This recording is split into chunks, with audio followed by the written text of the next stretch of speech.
right, so we're in section 3.1.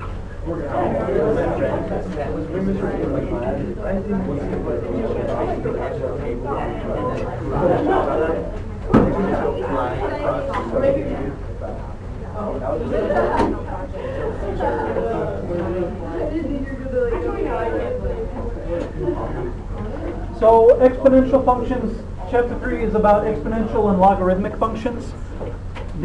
So we've studied, at this point we've studied several major families of functions. We talked a lot about polynomials when we did synthetic division and all that kind of thing. Then we talked about rational functions, we talked about asymptotes. So the polynomials and rational functions, two big families of functions. And then we talked about trig functions. We spent a lot of time talking about trig functions. So exponential and logarithmic functions are kind of our fourth big family of functions. Trig functions and exponential functions, just so you know, we call them, just so if you see the word plus, I'm going to say exponential, and I'm going to group these together with logarithmic. We'll talk about logarithmic functions next time. Logarithmic functions, we call them transcendental functions.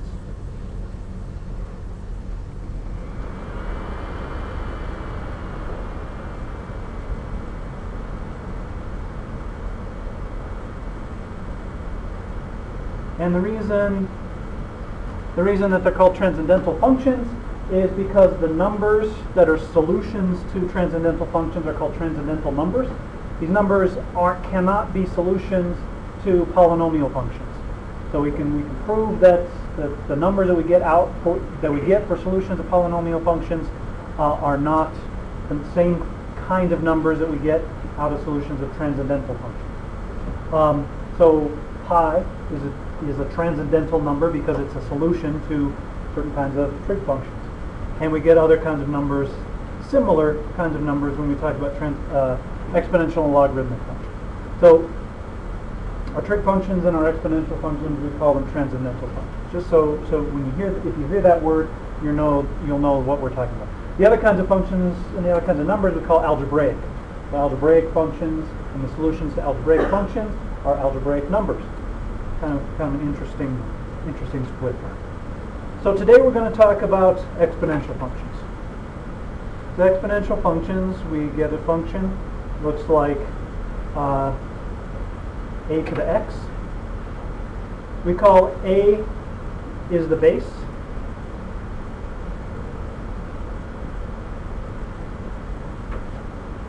And we want a to be positive.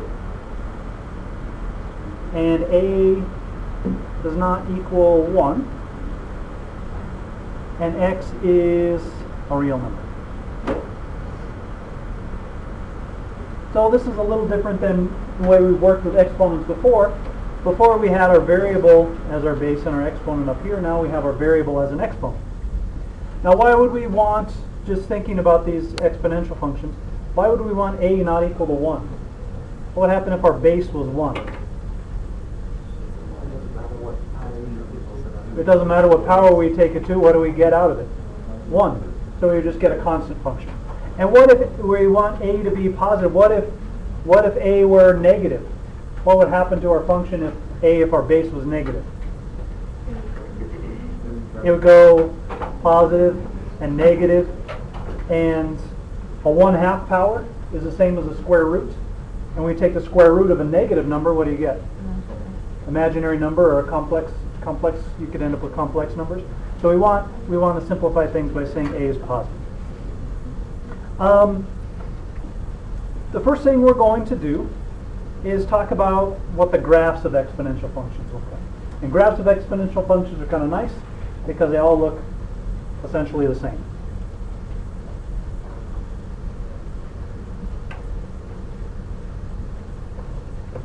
So our graphs. A few things that we need to know for graphing exponential functions. These are probably the easiest functions we'll have to graph other than lines. And in some cases, really, they're kind of easier than lines, almost. Our domain. Domain for an exponential function, I can plug in any number. We said x is a real number. So our domain is negative infinity to infinity. I can put in any number in for x. Nothing is going to give me a problem. Our range. This is one thing that makes exponential functions nice. 0 to infinity. So, and we're using these curved brackets for interval notation, not points. So our exponential function never equals 0, and it just gets bigger and bigger and bigger. Our y-intercept is always the point 0, 1.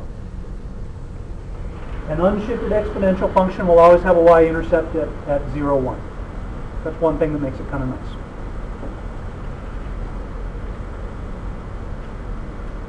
An unshifted exponential function will always have a horizontal asymptote at y equals 0. So the x-axis is a horizontal asymptote for an unshifted exponential function, always, no matter what our base is. And our function is increasing.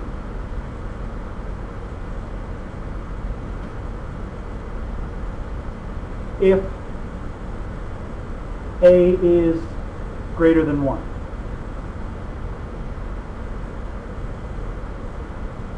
So if our base is greater than 1, our exponential function is always increasing.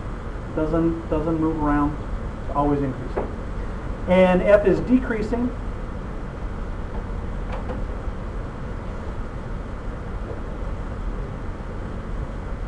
if 0 is less than a less than 1.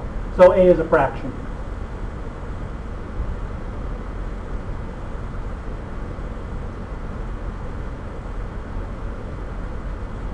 So our base is a fraction.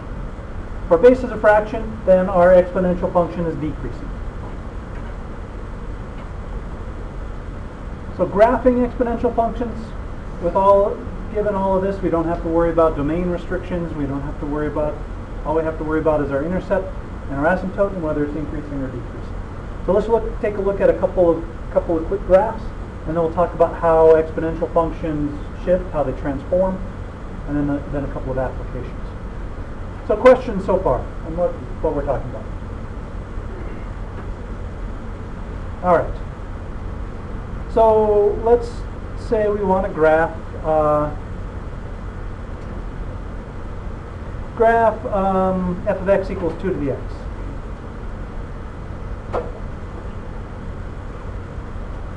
Well, anytime you're graphing an exponential function, you can start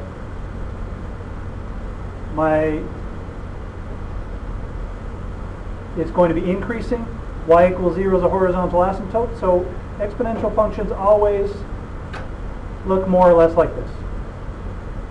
That would be a generic exponential function. Then all we have to do is fill in some points on our graph.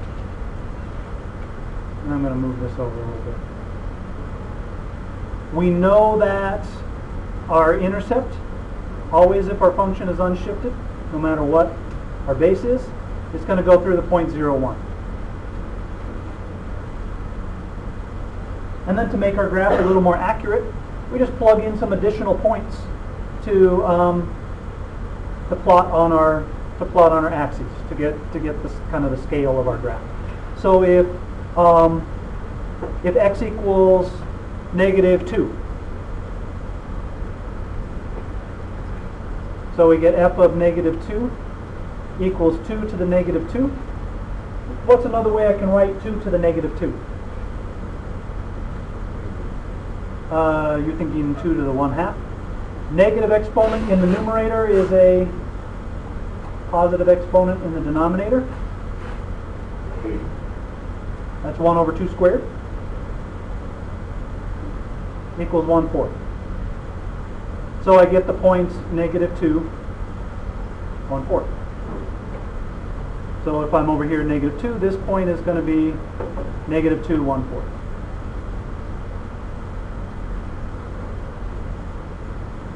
If x equals negative 1, f of negative 1 equals 2 to the negative 1, that's the same as 1/2. So I get the point negative 1 1/2. So if it's negative 1, I'd be here at 1/2. I know my sketch isn't perfect, but we get the idea of what it looks like.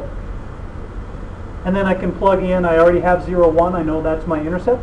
X equals 1, f of 1 is 2 to the 1, or 2. So I get the point 1, 2. I go over 1, up 2. And if x equals 2, f of 2 is 2 to the 2, or 4. So I get the point 2, 4.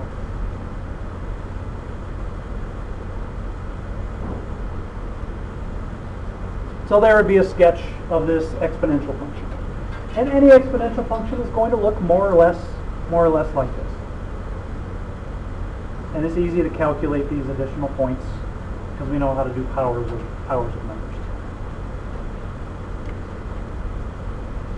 And let's look at one other graph where we have a fraction for our base.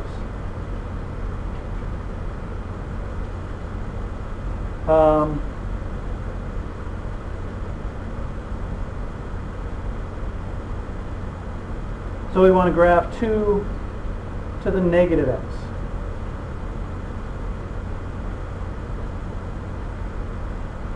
Well, 2 to the negative x, and this is an important thing to remember, this is the same as 1 over 2 to the x, negative exponent in the numerator is a positive exponent in the denominator, and this is the same as 1/2 to the x. 2 to the negative x is the same as 1/2 to the x. So my base here, I can think of my base being 1/2. So a generic exponential function when my base is a fraction, we said it's decreasing and goes through 0, 1, and y equals 0 is a horizontal asymptote. So a decreasing exponential function is going to look like that. So any exponential function with a fraction for a base is going to look more or less like this. It's still going to go through the point 0, 1, and I can plug in some numbers here. So let's plug in x equals 2. F of 2 here is 2 to the negative 2, and we decided that was 1/4. So I get the point 2, 1/4.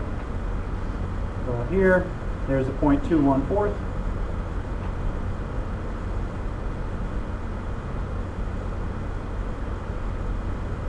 If x equals 1, you get f of 1 equals 2 to the minus 1, and that is 1/2. So I get 1, 1/2. So there's my point 1, 1/2. I'm not going to label my point. The idea, x equals negative 1. F of negative 1 is 2 to the negative 1, which is just 2. So I get the point negative 1, 2. So there's the point negative 1, 2. And if x equals negative 2, f of negative 2 is 2 to the negative 2 equals, so I get negative 2, 4. And that would be this point. So what have I done here with this graph? What's the relationship between these two graphs? They're flipped over the y-axis. So I've just reflected this over the y-axis. Multiplying, when I just thinking of transformations, we'll talk about transformations.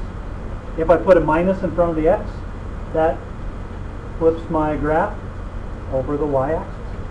So we can think of this as a reflection of this function over the y-axis, or we can think of it as a fraction as our base, and we get a decreasing exponential function instead of an increasing exponential function. So graphing exponential functions, really easy to graph because they always go through 0, 1. They're always either always increasing or always decreasing, and y equals 0 is a horizontal asymptote.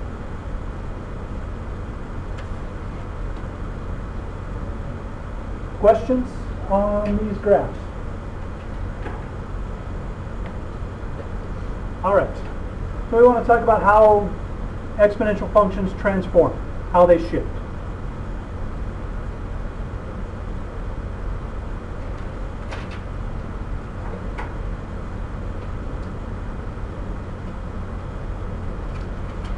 So if we're going to shift exponential functions shift just like any other function.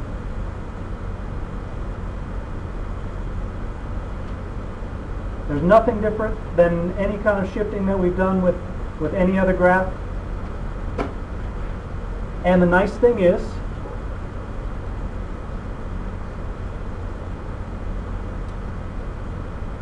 our asymptotes and our intercepts shift just like the graph does.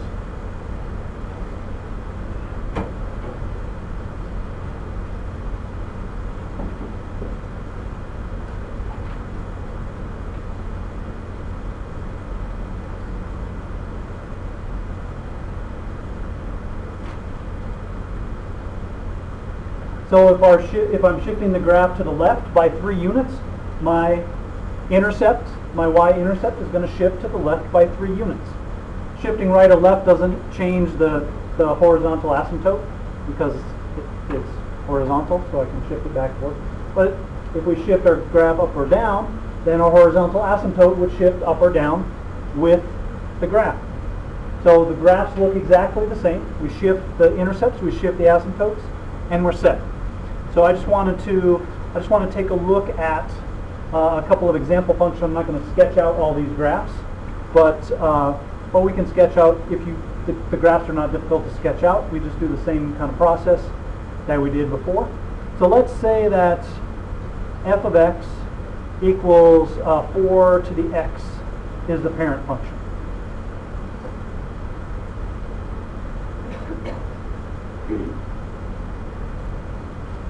And I want to figure out, if I do these particular transformations, how the function is going to shift.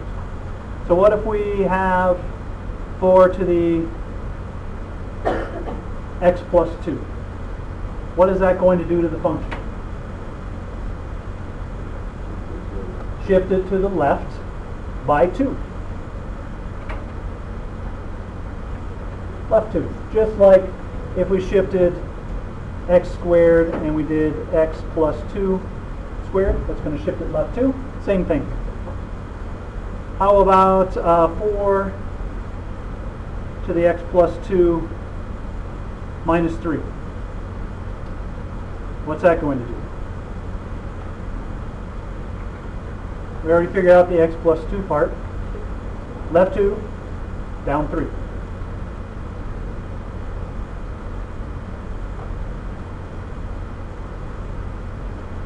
And my intercept would shift left 2 and down 3. And my asymptote, my horizontal asymptote, would shift down by 3. So this, we could find out, we'd have a point on our graph because that intercept would shift left 2 and down 3. We'd have a point on the graph. We'd have what the horizontal asymptote was. We'd have a good idea of what this graph looks like. How about negative 4 to the x? What would that do to my graph? Reflect over the x-axis.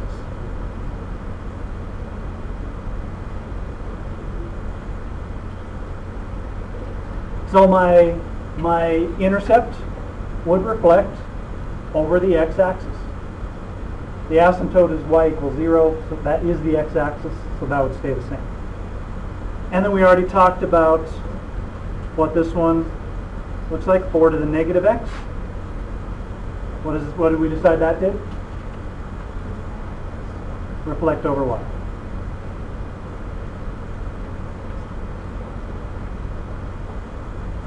So our intercept doesn't change because the y-axis is where the intercept is. So if we look back to this graph, it just reflected over the y-axis. This went over here, and this went over there, and we get this graph. So our transformations, just like any other function transforms, we can get a point, we can get our asymptote on our function by shifting the asymptote and shifting the intercept using the transformation. And then if we needed some additional points, we can just plug in some numbers here and plot some additional points. Plot some additional points on our graph. Plug in some nice easy numbers to calculate. 2, 1. Calculate our values, and then we have some additional points on our graph. All right, questions on shifting exponential functions? Oh, and just a reminder, in your calculator to do exponents, you use the little key that looks like the up arrow, or the little hat, little caret. That's your exponent button on your calculator. All right. So I want to take a look at one of the big applications of exponential functions, and that is compound interest.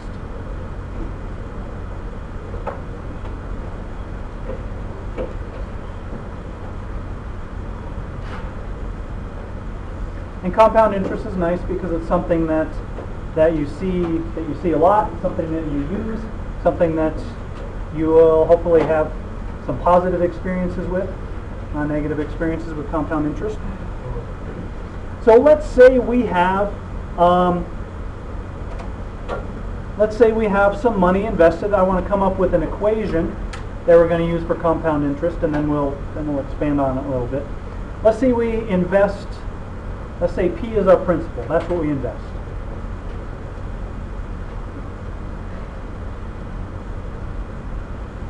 And R is our interest rate. And rather than simple interest, like we talked about when we did systems of equations, where the interest was just our rate times however much we had invested, for compound interest, every certain time period, once a week, once a year, once a month, the interest gets added on. And then we earn interest on that new amount. So that's why we call it compound interest. We're earning interest on the previous interest that we earned. So we start out with our principal. After one time period, we're going to have our principal plus the interest that we earn. Well, the interest that we earn is P times R. So after whatever time period, a year, a month, whatever, we have our principal, our amount, equals P times, or P plus R. And I'm going to factor out this P. So we get P times 1 plus R. Well, now we're going to go another time period, a year, a month, a week, whatever, until we compound our interest again. And then we're going to have the amount that we earned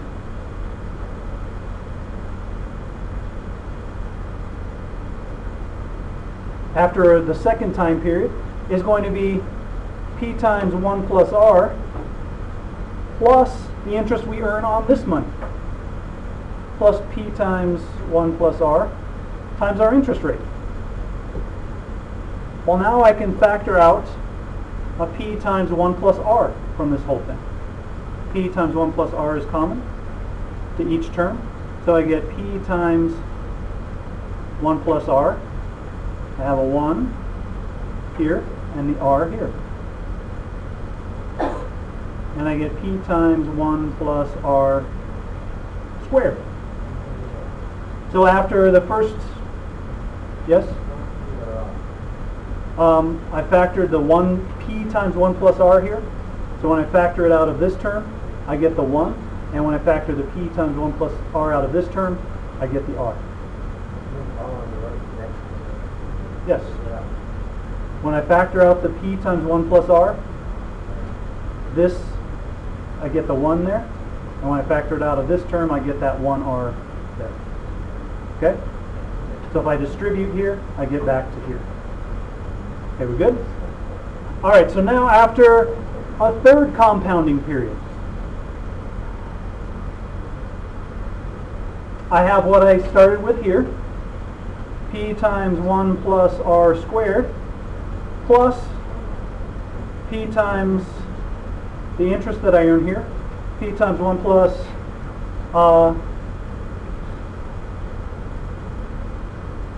r squared times r. That's the interest that I earn on this amount. Now I'm going to factor out a p times 1 plus r squared.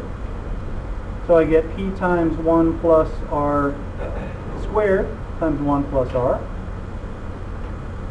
P times 1 plus r to the third. So after my third compounding period, I have p times 1 plus r to the third. And after n compounding periods, some number, I keep going, and my amount is going to be p times 1 plus r to the n. After that however many compounding periods that is. And what we're going to do is we're going to rewrite this formula, and we're going to let the compounding period, we're going to let r be an annual interest rate, but we can compound more frequently than once a year. So we have an annual interest rate, we can compound weekly, monthly, daily, whatever. And we're going to rewrite this formula taking those ideas into consideration, but using this as our base. So every year that we are invested, we get another power of 1 plus r as our added onto our amount. So we get this exponential function for our compound interest. So we're going to write our compound interest formula. Any questions on how we came up with this? The basic idea of our compound interest. All right. So compound interest formula.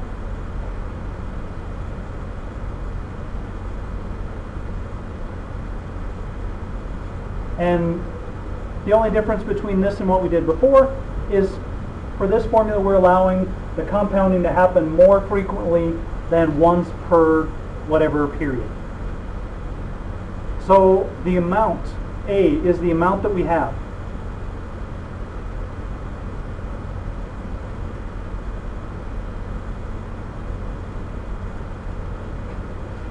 P is our principal, the amount we start with. R is the annual interest rate.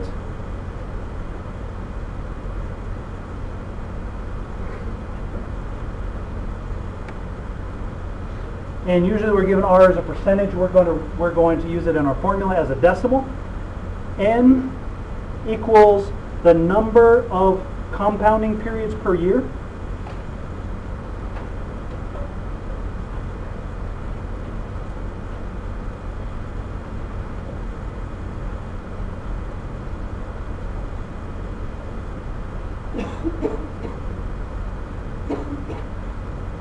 And T is going to be the number of years we have invested.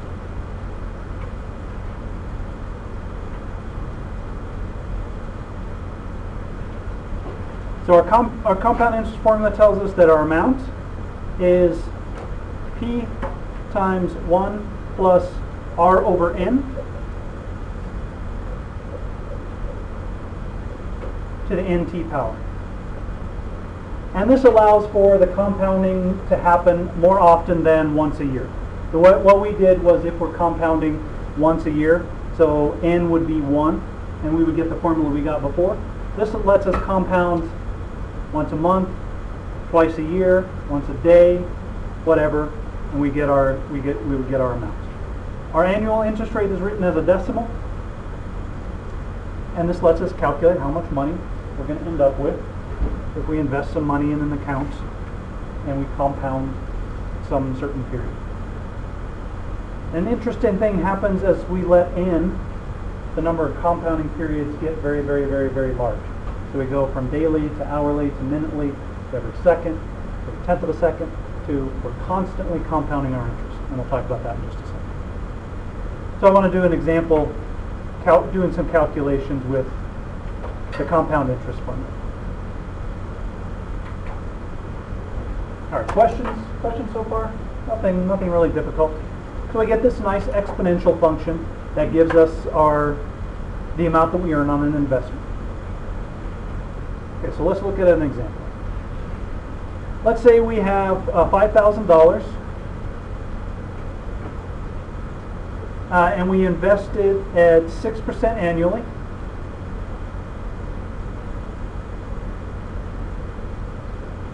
So we're earning 6% annually for 10 years. And we want to know how much we're going to earn. And we're going to calculate several different compounding periods.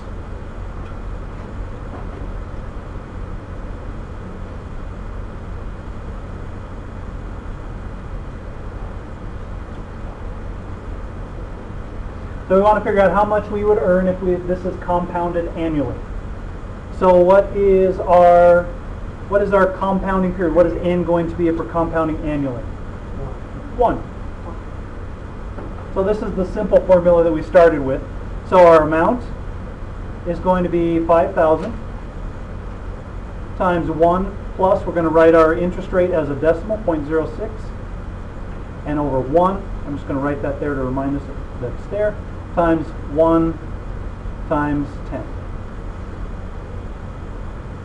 And if I calculate that out, I get $8,954.24. So I earn almost $4,000 interest on my $5,000 investment. Not too bad. Now we're going to compound quarterly.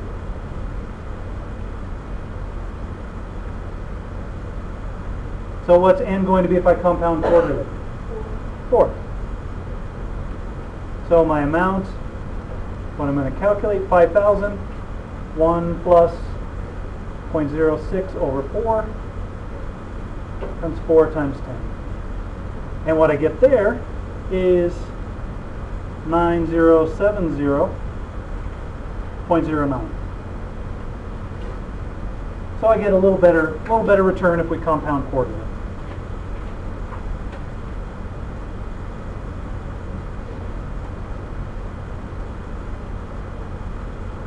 Monthly. So n is going to be 12.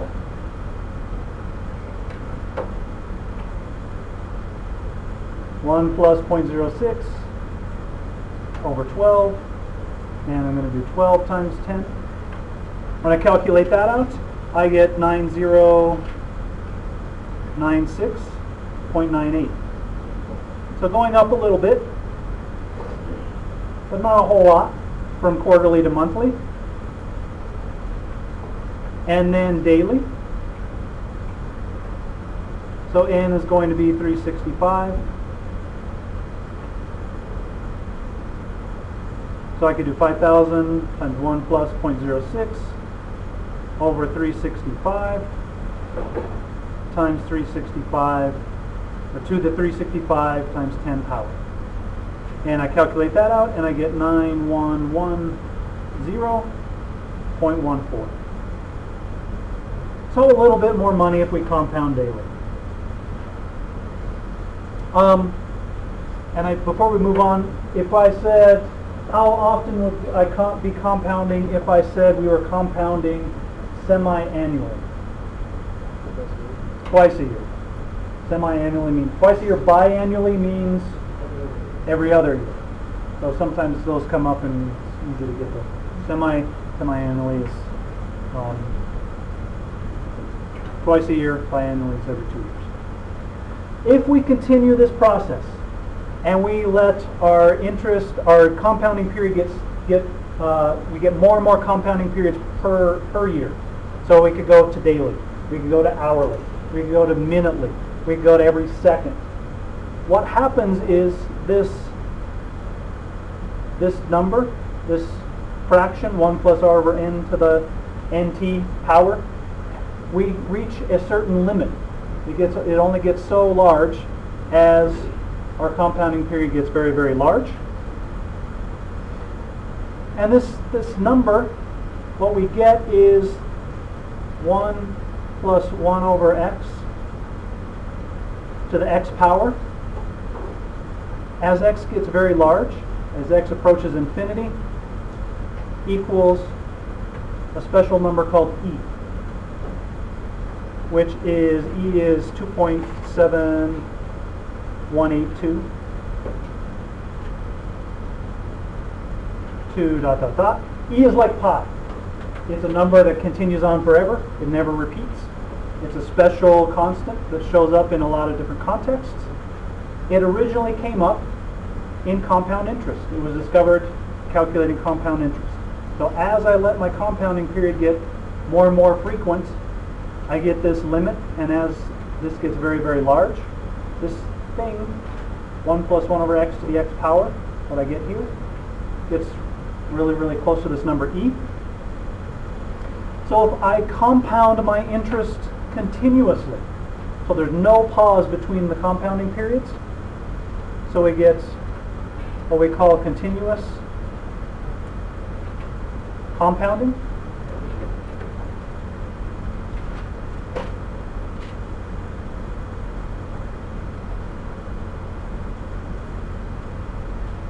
My formula for continuous compound interest becomes the amount equals P e to the RT.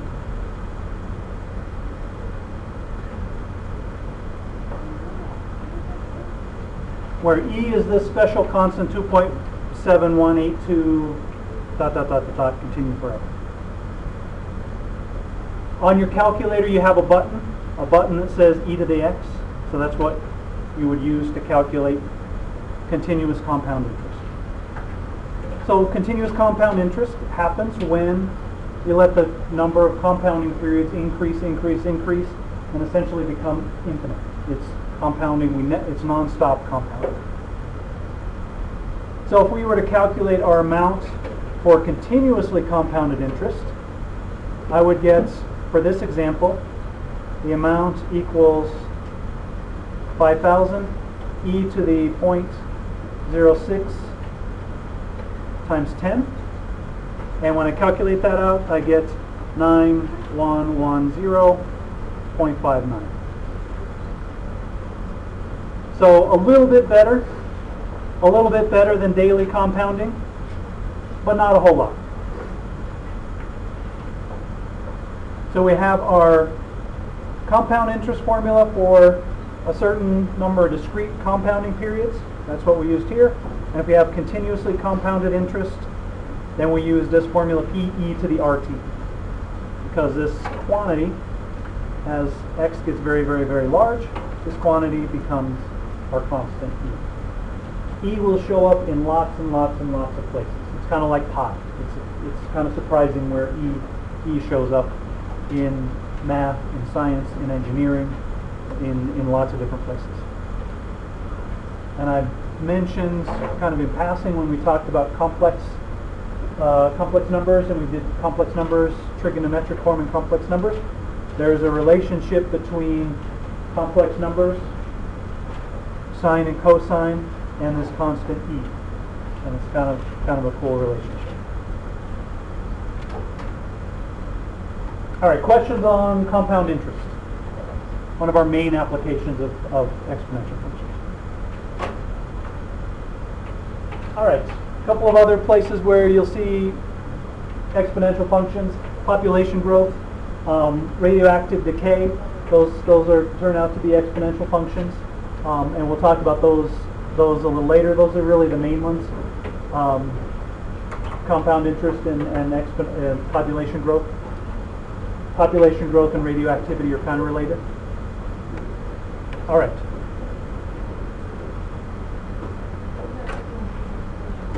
Homework.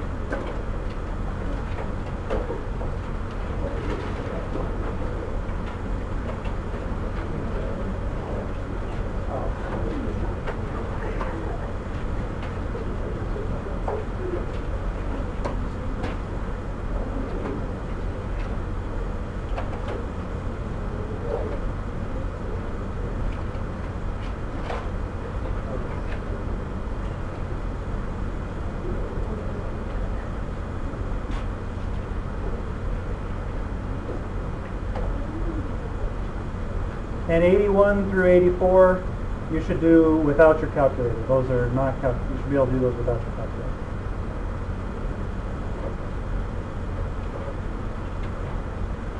All right, there you go.